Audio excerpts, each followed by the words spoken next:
This is the Rahway River. It leads into the Arthur Kill and eventually out to the Atlantic Ocean. It provides drinking water for many people who live near it. The Rahway River is a major part of our local watershed. A watershed is an area or ridge of land that separates waters flowing to different rivers, basins, or seas. To put it simply, water at high elevations flows downwards into a river or stream. All of the storm drains throughout the town lead right into it. However, this natural flow of water comes with a price.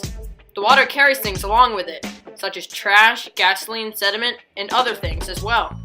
These things are all forms of pollution that can harm the ecosystem.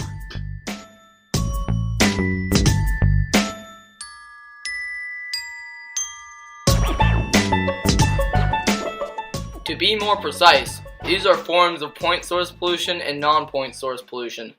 Point source pollution is when you can point out a certain cause of pollution, while non-point source pollution is when you can't track exactly where the pollution comes from. That being said, there is a diverse ecosystem living within our little part of the Rahway River. As you can see, there is a lot of trash in the river, so we decided to test the water to see how polluted it really is, not just what it looks like at a glance. The river turbidity is about 0, meaning it is mostly clear. The turbidity is the level of haziness of the water, or the amount of individual particles in the water, usually not visible to the naked eye. The water did not have very much rock sediment either, so it was mostly clear. Even though the water has a lot of trash in it, it is still clear because there is not a lot of rock sediment. The water in the river usually running and mostly never stagnant, so more oxygen gets in through riffles.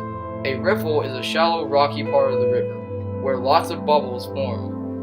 That is why so many macroinvertebrates are around riffles. The more oxygen, the better for the underwater animals.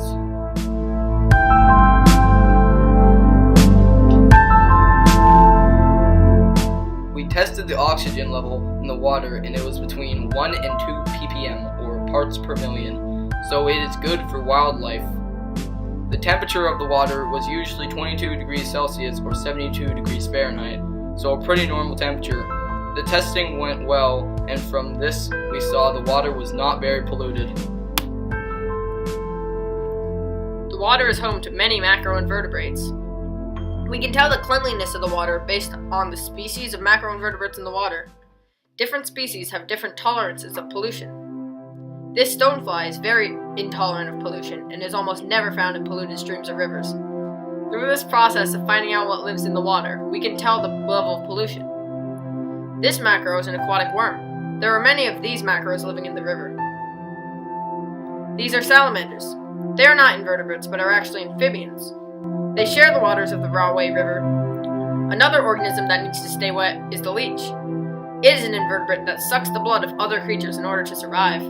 Seeing lots of these guys in the water indicated it isn't very clean, since they're very tolerant of pollution.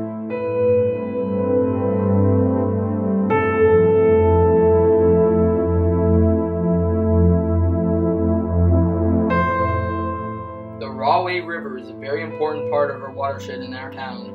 Even though it carries things along with it, trash, gasoline, sediment, and other things as well, we still need to keep our town from flooding and to provide safe drinking water for the people further down the river. It houses a diverse ecosystem full of tiny life, and macros who live in that water help us determine how healthy it is. As long as we take care of our watershed, the creatures who inhabit its waters will continue to thrive, and it will be better to drink.